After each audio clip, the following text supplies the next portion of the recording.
We have more bad news for the cycling industry. Last week it was Ribble. Ribble? No, Ribble are fine. Last week it was Wiggle. Oh, have you just predicted something? Oh my goodness. UK bike brand Isla Bikes have announced they're closing after 18 years. That's very sad. They're known primarily for children's bikes, like really well-made children's bikes. They blame difficult and turbulent times. Meanwhile, British Cycling are cutting jobs.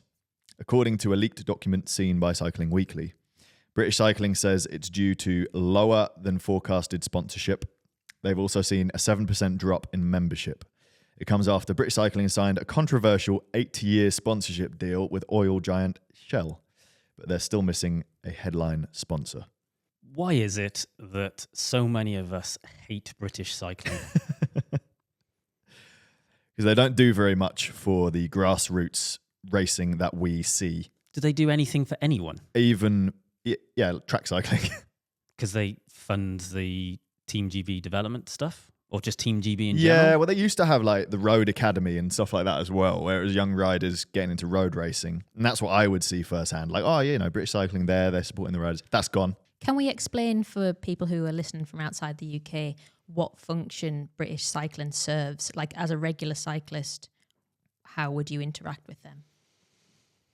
Insurance, and if you're racing license, you have to be. It's the governing body. So, except for CTT events, which are separate cycling time trials. So, like the TTs you would see on a road all over the country. British Cycling does all the crits, all the cyclocross, all of the road racing, all of that stuff. Track. Yep. But then well, also mountain biking, yeah, BMX racing and all of that kind of stuff. I just said all the cyclocross. It's not all the. Some of them are separate events. Even the track has separate events, like the Thunder Crit. That's not a BC event. But yes, but most of it is. They're not like qualifying events. So if you were really good at Thunder Crit, you're not going to get called up to Team GB probably because they wouldn't acknowledge you. True. Yeah. All of the main events throughout. So for non-racing cyclists, BC, so British Cycling have a membership which gives you insurance if you had some kind of accident and some discounts. Mm-hmm. That's about it.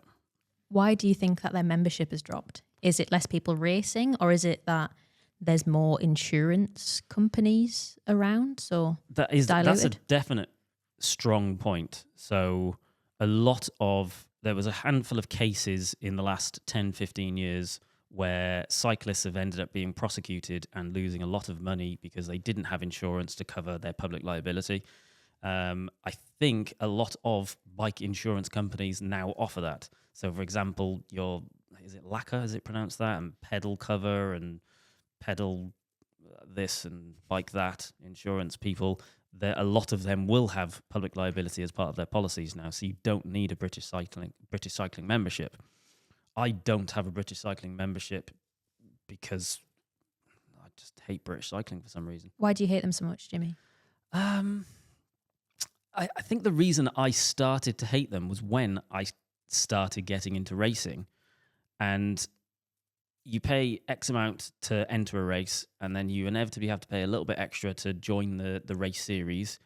And then you then have to get a British Cycling race membership, which costs a certain amount of money. And then you have to get this, and you have to get... I hated the process. I wanted it, and bearing in mind I came from running, which basically meant if you wanted to enter pretty much any running race in the world, you give someone money, you're in. Like, that's it. You pay your entrance free, or it's even free. And then you turn up and you race. Whereas to enter a bike race at a completely amateur level, you had to have a membership of a minimum standard with a photo and carry a license card with you. And then you had to get your race entry, your series entry, have all of the equipment. And I think the process of it upset me so much that I was just instantly had my back up. You do all of that, and then you turn up to the race, turn up to a couple of races, meet the organisers, and then you realise that all of them are volunteers. Yep. So what are British Cycling doing? Taking people's money and giving some insurance. Yeah. The whole race scene is propped up by people that love cycling. 100%. Not by memberships to British Cycling. I don't know. I think they're a rubbish organisation. We've made we worked with them on a video a long time ago, and just the whole process was hideous. And like they were trying to get it was like a group ride. Francis was there as well. You filmed Yeah, I it, didn't remember. you? It was a group ride in Kent, and it ended up being a day where it was literally snowing and it was icy and horrible. And then the guy was like, "Oh yeah, jump in a river," and it was just like not gonna, Literally Actually frozen. happened. Yeah, that's not. You're not exaggerating. it was just, It was really weird. it was odd. It was really weird. I would say Jimmy is notoriously pessimistic. However, from people that I've talked to in London, I feel like that was the general consensus of British cycling. They don't have a great reputation, and Oh, they they're have a missing terrible. grassroots stuff. I've always wanted to create a rival to British cycling, and actually where you, like a proper not-for-profit, where you collect money from memberships, they get actual value directly to themselves for that membership, and all of that money goes towards hosting more races, getting people which perhaps can't afford to get into racing a way of getting into racing to see if they like it. Like, I'd love to do it, but you then start looking at it and you're like, right, so this is going to cost £1 million a year to start, and then that's just doesn't work. It does if you get sponsored by BP. Shell. Well, no, it's a rival, isn't it? British Cycling can be Shell. I'll be BP. BP, yeah. It's not all bad news though, because bike insurance companies Laka and Bicmo have just secured huge investments for European expansion. Can I cut in here for a moment? Yeah, Do you know what I don't like about both of those words, those brand names? Laka and Bicmo. Is I feel like it should be Laker and Bikemo, but they're pronounced Laka and Bicmo, aren't they? Why Laka? Ah. Laka. Laka has raised £6.6 million of VC funding, and it's going to be focusing growth on people moving to more environmentally friendly modes of transport. This has come as sales of e-bikes in Europe are expected to outstrip annual car sales by 2025. Isn't that fantastic?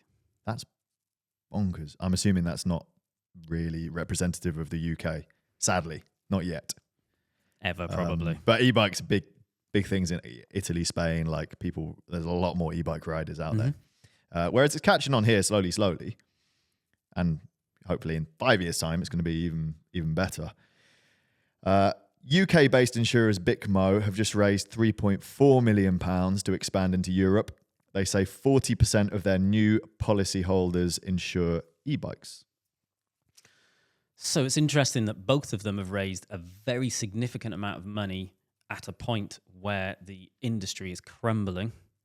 However, in both cases, they are for European expansions of British businesses with a target essentially on e-bikes.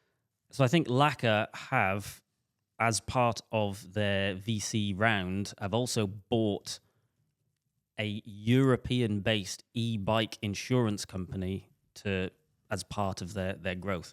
So they are both clearly very specifically targeting the e-bike insurance space, which I imagine is super niche, because I imagine a lot of insurance companies don't want to get into the space of e-bikes, especially when there's been all the historic bad press around bikes setting houses on fire and things like that, which I imagine is unbelievably rare in the grand scheme of things. It's all down to, I was watching a YouTube video about it. It's people using the wrong chargers on the batteries. Right. Which is an easy mistake to make, I assume, if you're building your own e-bike. And a lot of people do that for Deliveroo and Uber Eats and that kind of thing. It's also some people's agenda to make e-bikes look bad. Definitely. Do you insure your bikes? Yes. We use, is it pedal cover? And they actually are our house insurance and bike insurance. Yes. So they're actually based in South Wales. Not that I have any connection to them, although that would be nice. They are a home insurance company that also have very good bike add-ons. So we've used them for a number of years. So your bikes are covered from your house insurance as well? Yes. Yeah, okay. But they're covered for as you would cover a bike. So anywhere. It's not just covered like in a shed, if you know what I mean. Yes, yeah. Because that tends to be the problem with regular house insurance, isn't it? If it's not targeted specifically towards your bike, then sometime, like our friend Ben, he got his bike nicked from his shed, and it was really difficult to explain to them that like the bike was worth £5,000, but it had this specific group set that had been changed and this specific handlebar that had been changed, because all they know is you buy a bike from the shop and they have a receipt and that's how much it costs. You know what I mean? Explaining to them that stuff changes on a bike, whereas the point of our insurance is that they understand how bike people work, I guess. Mm-hmm. This is not an ad for them, but that's how we do it. We've never had to use it before. It might be crap. But this is the thing. We've never had to make a claim. And as a result of never having to make a claim, I don't know if they're good or not. You made a claim, not with them, with someone else, when your bike got damaged when we went on holiday. That was many years ago, and it was very good. It was very good, and I can't remember who that was. I can't either. Pedal Sure. They're all called Pedal something. That's the problem. Pedal something, bike something, velo, whatever. I had Pedal Sure, and I was riding the white roads of Strada Bianca, and I was there to film a video with Villia all these years ago, 4 or 5 years ago, and I hit a pothole, and my action camera bounced out of my pocket and smashed on the floor, and they even covered that. It's a £400 camera. Done. So they were really good. But I've never claimed... Oh, so it was my wheel and action camera in one fell swoop. Carbon rim with a crack on it. Was that a sponsorship insurance policy, or did you actually just pay for it? I had to pay for that. I was sponsored by them previously, but even while I was sponsored by them, I had to pay for insurance separately. Right. Does that make sense? Well, it does make sense. They can't just like give it to someone. Seems a bit weird, but it is weird, yeah. But I kept it afterwards, and then that was luckily I had it still then. I'm excited to see more e-bikes on the road, and clearly this indicates it is happening. The faster it happens, the better. I want to cover more bikes on the channel, e-bikes. I think this is actually probably suggesting that Europe is where it's happening, and not here, because they're having to invest significant amounts of money to move into the European market so that they can hit that. Which is, and I think the problem, as we've said in other videos, I don't think we've touched on it in the podcast because we haven't really talked about e-bikes, but the UK legislation around e-bikes is just not up. It's just not where it needs to be. Mm-hmm. I would like to have an e-bike as a legitimate mode of transport, but you can't get the appropriate motors and batteries legally on a bike in this country. It needs to be a little bit faster, a little bit more powerful. I don't think it needs to be faster because they are quite fast. I think it needs to be a lot faster so it can maintain the legal speed. So, for example, what's the legal limit? 17 kilometers an hour on an e-bike? No, it's 16 miles an hour, 24k an hour. Like that's fast. That is fast enough. For around town, yeah. But the motors aren't powerful enough to be able to do that speed on any kind of climb for an extended period of time. Oh yeah, it's pretty much on the flat only. So if I was riding home on a legal e-bike, it would still take 40 minutes rather than 20 minutes if it was actually able to do that speed. Yeah, I want to be able to do 20 mile an hour uphill with a big load and of stuff. So you would need probably 1,000 watt motor. Maybe, yeah. Which is a long way from the 250 or whatever it is that's currently legal in this country. Fingers crossed it will change. Hopefully.